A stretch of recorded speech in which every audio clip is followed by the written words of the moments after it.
Hello दोस्तों, स्वागत है आप सभी का राइस स्मार्ट एडू के इस यूट्यूब चैनल पर। और मैं सोनम गोयल, आपकी हिस्ट्री मेंटोर, आज फिर से लेकर आई है एक न्यू टॉपिक आप सभी के लिए, जो आज हम इस सेशन में डिस्कशन करेंगे। लेकिन डिस्कशन से पहले दोस्तों कुछ जानकारियां मैं आप लोगों को दे दूं। इस समय राइस स्मार्ट एडू के इस चैनल पर चल रहा है एसएससी सीजीएल का गारंटेड बैच बिल्कुल मुफ्त, जहां रेगुलर 65 डेज तक के लिए दोपहर के 3 बजे से रात के 9 बजे तक की 6 घंटे की क्लास, और उसमें आप मिलेंगे अलग अलग टॉप एजुकेटर से, जो आपको इस समय बहुत बेस्ट तरीके से, बहुत ट्रिकी वे में पढ़ाएंगे कई सारे सब्जेक्ट्स, जीएस, रीजनिंग, इंग्लिश और मैथ्स। इसलिए आपके लिए बहुत ही अच्छा मौका है कि आप लोग इसके साथ तैयारी कर सकते हैं।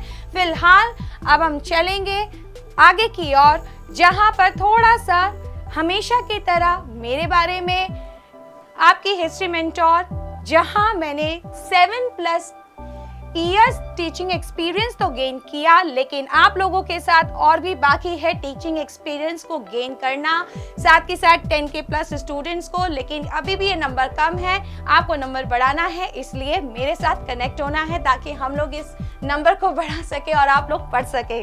ठीक है, इतना ही नहीं, वेरियस कॉम्पिटिटिव एग्जाम्स देख सकते हैं जिसमें मैंने पढ़ाया है। और आज हम लोग बात करेंगे अपने नए टॉपिक, जिसमें मैं लेकर आई हूँ गियासुद्दीन तुगलक। हाँ जी, गियासुद्दीन तुगलक। आप में से बहुत से लोग ऐसे हो सकते हैं जिन्होंने इसके बारे में सुना हो, बहुत से ऐसे लोग हैं जिन्होंने नहीं सुना है, बट कोई बात नहीं, कुछ इंटरेस्टिंग चीजें, इंटरेस्टिंग फैक्ट्स और कुछ ऐसी चटपटी कहानियां और बातें जिससे दिमाग में रहना चाहिए याद। वाह, क्या बात बन गई। एनीवेज, तो जब मैं गियासुद्दीन तुगलक की बात करती हूँ तो थोड़ा सा बेसिक में आप बात करते हैं गियासुद्दीन तुगलक, यानी he was from Tughlaq dynasty. ना केवल तुगलक डायनेस्टी के थे, बल्कि ये भी कह सकते हैं कि वो तुगलक वंश के संस्थापक थे। वो तुगलक वंश जो दिल्ली सल्तनत का तीसरा वंश माना जाता था। और आप जानते हैं दोस्तों, दिल्ली सल्तनत में जो 5 वंश थे, उसमें सबसे लंबे अरसे तक शासन करने वाला केवल और केवल तुगलक वंश ही था। इतना ही नहीं, इन्होंने खिलजी वंश को समाप्त कर इस वंश की नींव रखी थी, जिसके संस्थापक गियासुद्दीन तुगलक हुए थे। तो आज हम बात करेंगे गियासुद्दीन तुगलक के बारे में। दोस्तों तैयार होना।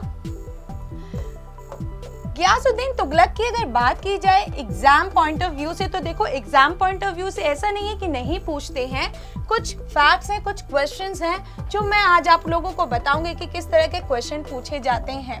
ठीक है, और जितना यहाँ से कितनी पॉसिबिलिटीज है, जो क्वेश्चंस पूछते हैं उसमें मैनिपुलेट करके किस तरह से नया क्वेश्चन बन सकता है, कितनी उसकी लिमिट है, ये थोड़ा आप लोग अंडरस्टैंड करेंगे इस क्लास में। ठीक है, तो गियासुद्दीन तुगलक, जहां सबसे पहले एक ही फैक्ट आएगा, वो ये, फाउंडर ऑफ दिल्ली सल्तनत, यानी दिल्ली सल्तनत के संस्थापक। और आप जानते हैं दोस्तों कि ये जो बात करते हैं ना गियासुद्दीन तुगलक के लिए बात कही जाती है कि इन्होंने अपने जीवन काल में, यानी सल्तनत की गद्दी तक आते आते इन्होंने अपने जीवन में 33 युद्ध लड़े थे, जिस 33 युद्ध में विजयी हुए, कभी पराजित नहीं हुए थे। और इसी कारण इनको उपाधि धारण इन्होंने की थी, जिसको कहते हैं गाजी मलिक। याद रखना, अब मैं यहाँ आपको जो क्वेश्चन पे बात कर रही हूँ, वो क्वेश्चन कैसे इंटर रिलेट करता है, ध्यान से सुनना। आप जानते हैं कई बार जब क्वेश्चन पूछा जाता है कि तुगलक वंश के संस्थापक कौन है, तो उसमें जरूरी ही नहीं है कि आपको डायरेक्ट उत्तर दे दिया जाए गियासुद्दीन तुगलक। वहाँ कई जगह इसके नाम की जगह इसकी उपाधि का उपयोग किया जाता है, इसकी उपाधि को ऑप्शन में रखा जाता है। जहां आपको याद रखना है वो है गाजी मलिक। तो गाजी मलिक इसकी उपाधि थी। और ये जब भी क्वेश्चन आए तो ज्यादातर पॉसिबिलिटीज आप देखेंगे एसएससी के क्वेश्चंस में इस उपाधि को ही, इस टाइटल को ही पूछा जाता है। ठीक है, अगर हम गयासुद्दीन तुगलक की बात करते हैं तो गयासुद्दीन तुगलक ने जहां तुगलक वंश में 5 साल तक शासन किया था ना दोस्तों, 5 साल में इनकी बहुत हद तक अचीवमेंट रही थी। अगर अचीवमेंट के पॉइंट ऑफ व्यू से देखें तो इधर आपको नजर आ रहा है तुगलकाबाद का किला, यानी तुगलकाबाद फोर्ट, जो दिल्ली में यानी साउथ दिल्ली में स्थित है। ठीक है, और आप जानते हैं इस तुगलकाबाद किले की बहुत ही अच्छी विशेषता क्या है। पहली बात आप लोगों को यहाँ मिलेगी इसकी विशेषता में कि ये जो है पिरामिड शेप में है। आप जानते हैं कि जिस तरह से इजिप्ट में यानी मिस्र में लोग उस जमाने में पिरामिड बनाया करते थे, इसका भी कुछ आकार इसी तरह से है। क्यों? उसका रीजन ये है, दरअसल इन्होंने इस विचार के साथ इसका निर्माण कराया कि ताकि कल को दुश्मन सेना जब आक्रमण करने के लिए इस किले की ओर आती है तो वो उनकी सेना, उनके लोग इस दीवारों पर आसानी से ना चढ़ सके, ठीक है, इनकी ऊंचाई को ना लांघ सके, इसीलिए इस तरह का निर्माण कराया था।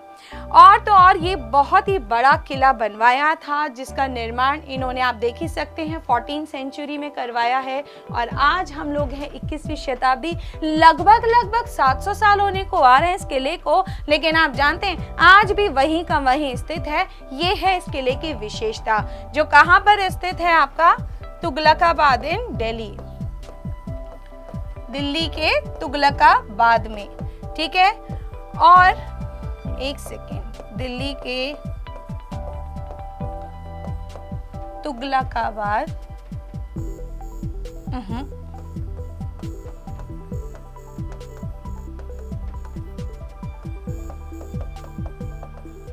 में स्थित है। इसके अलावा दोस्तों अगर हम बात करते हैं निर्माण कार्य के पॉइंट ऑफ व्यू से, तो निर्माण कार्य में जो सबसे इंपॉर्टेंट इनकी अचीवमेंट रही थी वो ये कि सिंचाई के लिए सर्वप्रथम जो नहरों का निर्माण करवाने की बात आती है तो ये क्वेश्चन बहुत पूछते हैं और इसमें उत्तर केवल और केवल एक ही होते हैं। तुगलक वंश के संस्थापक गयासुद्दीन तुगलक, जिन्होंने बनवाई थी नहरें भारत में। लेकिन आप जानते हो कि जब फिरोज शाह तुगलक, यानी जब गयासुद्दीन तुगलक के बाद मोहम्मद बिन तुगलक आते हैं, मोहम्मद बिन तुगलक के बाद फिरोज शाह तुगलक आते हैं, तो फिरोज शाह तुगलक ने भी इसी दिशा में बहुत काम किए थे, यानी नहरों का निर्माण करवाया था और काफी लंबी लंबी नहरें तक भी बनवाई थी, जिस कारण एग्जामिनर अब जब क्वेश्चन को थोड़ा सा ट्विस्ट कर देता है ना कि अत्यधिक नहरें किसने बनवाई, या दिल्ली सल्तनत के किस सुल्तान ने सबसे लंबी नहरें बनवाई, तो जहां पर कंडीशन आ जाती है अत्यधिक और कंडीशन आ गई है लंबी नहरें, वह उत्तर केवल आपका फिरोज शाह तुगलक होगा, जो हम लोग अपने नोट्स में यही ऐड करेंगे। क्योंकि देखिए एक क्वेश्चन, लेकिन क्वेश्चन के टाइप्स बदलते हैं और जब उसके तरीके बदलते हैं तो उत्तर भी बदलता है, क्योंकि हम लोगों को एसएससी पैटर्न फॉलो करना है और एसएससी के पैटर्न को अगर फॉलो करना है तो एग्जामिनर के माइंड को भी हम लोगों को समझना होगा। ठीक है, उनके अकॉर्डिंग हमें चलना है, उनके अकॉर्डिंग जो क्वेश्चंस पुट अप किए जाते हैं उसको अटेम्प्ट करना है। तो सबसे पहले नहरों के निर्माणों का इन्होंने मतलब नहरों का निर्माण कराया था। ठीक है, सर्वप्रथम सिंचाई के लिए नहरों का निर्माण कराया,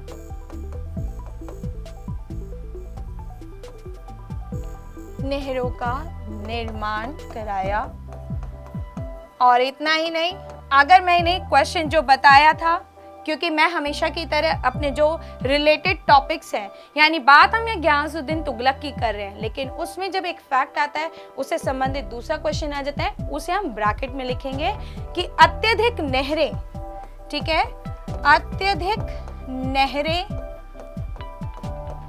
या सबसे लंबी नहरें, तो हमारा उत्तर हो जाएगा फिरोज शाह तुगलक। फिरोज शाह तुगलक, ये आपको याद रखना है। अब आगे चलते हैं हम लोग इनकी बात करते हुए तो आप जानते हैं कि गियासुद्दीन तुगलक की ज़माने में ये वो समय था जब निज़ामुद्दीन औलिया के साथ इनके साथ एक थोड़ी सी कुछ संवाद हुआ था, जिस संवाद के बाद एक घटना भी हुई थी। तो आज हम लोग उसमें जो घटना थी, जो उसके रिलेटेड जो बातें थी, आज वो हम लोग यहाँ डिस्कस करते हैं, क्योंकि बहुत इंटरेस्टिंग है और आई होप आप लोगों को भी बहुत ना पसंद आएगा। ठीक है, तो ये जो बात उस ज़माने की थी कि जब खिलजी वंश हुआ करता था और खिलजी वंश के शासक ने बहुत सारे सूफी संतों को, काफ़ी लोगों को उन्होंने दान पुण्य दिया था, काफ़ी उन्होंने दान में लोगों को पैसा बांट दिया था।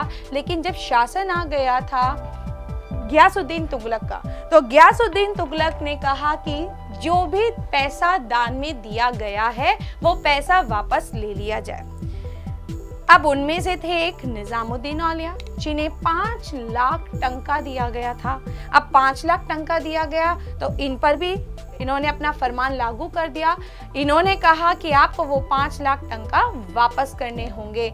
इसीलिए दोस्तों निज़ामुद्दीन औलिया ने दरअसल इस फरमान को सुनने के बाद इन्होंने जवाब दिया क्या?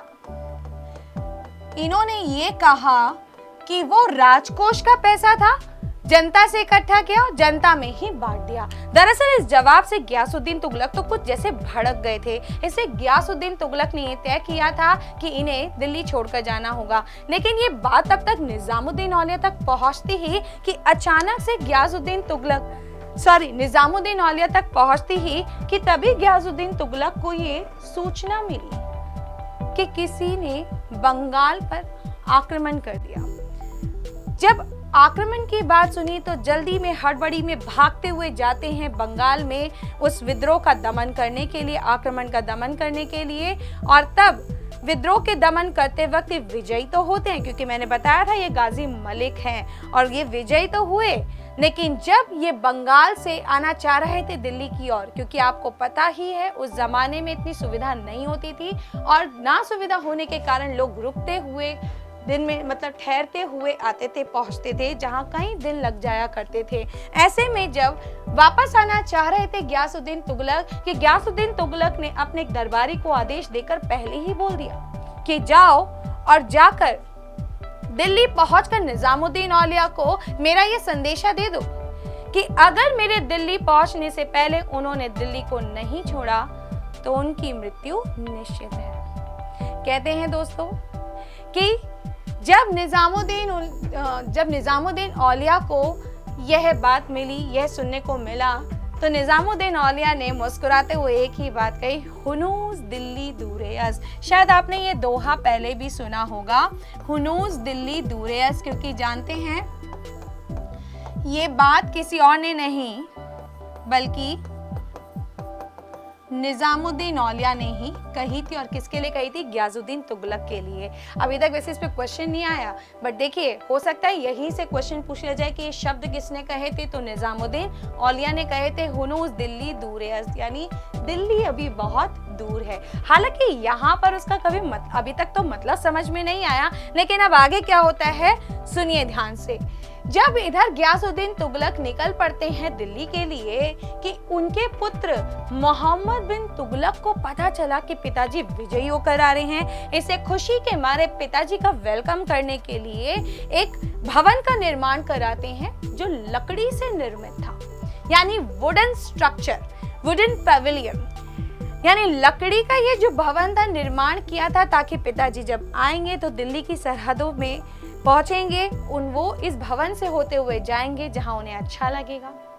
और आप जानते हैं दोस्तों कि जब गियासुद्दीन तुगलक पहुंचने वाले थे दिल्ली कि उनके लिए दरवाजा भी खुल रहा था और तैयारी हो चुकी थी उनके वेलकम के लिए।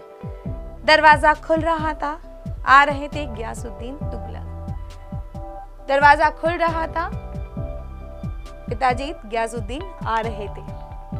मोहम्मद बिन के पिताजी गियासुद्दीन जैसे ही पहुंचते हैं उस वुडन स्ट्रक्चर में, उस लकड़ी के भवन में, वैसे ही बिजली कड़क उस भवन पे पड़ी और वो भवन चकनाचूर होकर पिताजी पर गिर गया।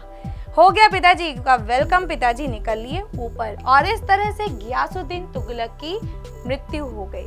जहाँ मृत्यु के पश्चात अब समझ में आया हुनूस दिल्ली दूरे हस्त, यानी मेरे प्यारे पहले दिल्ली तो पहुंच जाओ, मुझे तो निष्कासित तब करोगे, यानी दिल्ली अभी बहुत दूर है। और इस तरह से कहा जाता है, कुछ लोगों ने आरोप लगाया था जिनमें से इब्न बतूता भी थे।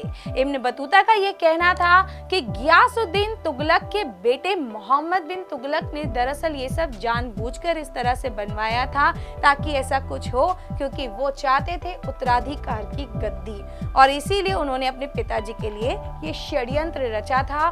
तो वहीं पर इब्न बतूता के इस मत को सपोर्ट करते हैं बदाऊनी, जिन्होंने इस बात को कहा कि कुछ ये बात का समर्थन करते हुए कहते हैं कि वो उत्तराधिकारी के पद को लेकर ही पिता के हत्यारे बन बैठे। तो दोस्तों, कैसा लगा मेरा आज का वीडियो?